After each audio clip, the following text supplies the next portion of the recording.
here it is, unwrapping our first Echeveria Laui. And I believe it's a must in everyone's succulent collection.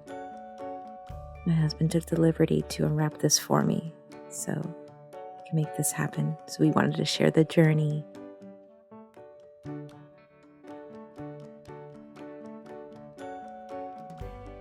Hi, Beba.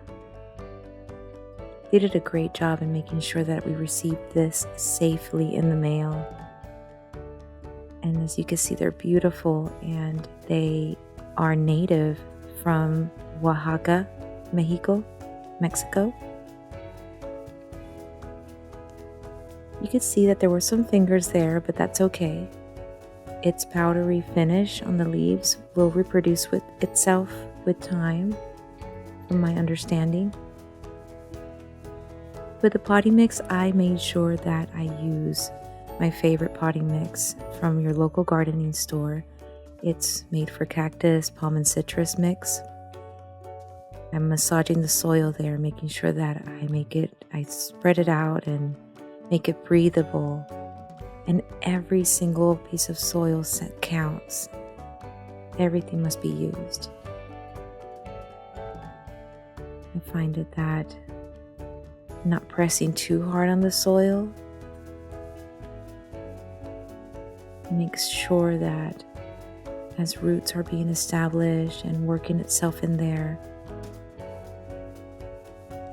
the Laui establishes itself with time.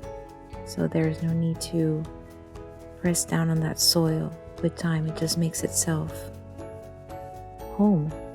And the word that came to me was hope. When we see something that we love and that is just so beautiful, and that we learn more about this precious succulent, they are master survivors.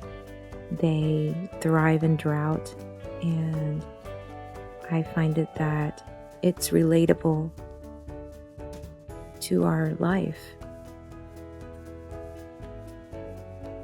And the word that came to me, we must share scriptures. Romans 15:4, and it says, "For everything that was written in the past was written to teach us, so that through the endurance taught in the scriptures and the encouragement they provide, we might have hope." We find all the stories, all the history, all that is taught to us through scriptures helps us, brings us hope. It helps us endure, and it helps us overcome, and it teaches us how to apply ourselves in our daily lives in different things. And I find that with succulents, that as I'm just putting stuff together, there's parallel to the things that we can learn and grow as we do everything in life. With water, I find rainwater being the best. So get your buckets out there. Make sure that you accumulate some rainwater. It has that natural minerals from the earth. And you saw that I didn't put too much water, and I poured it on the edges.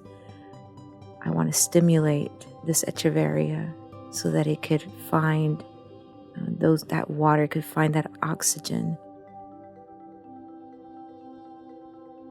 You saw me putting the rocks and these little pebbles. Just gives it a little aesthetic, like a little beautiful touch for the eye.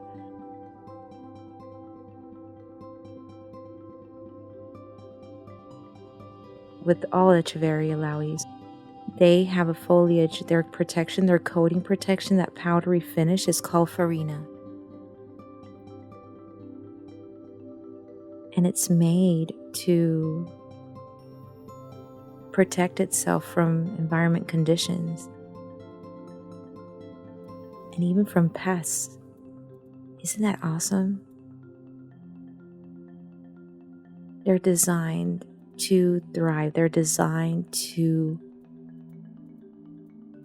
survive. And they accumulate they retain water. so that in moments that they're dry, they feed off that water. See me with my heart. I said it is finished. I placed it next to my pink moonstone that we recently got. Just wondering, where could I put this so that I could just make it and protect it from too much sun, 6 to 7 hours a day, from a south side facing window. Decided to put it back. And there you go. I hope you enjoyed. Grace and peace. Be blessed.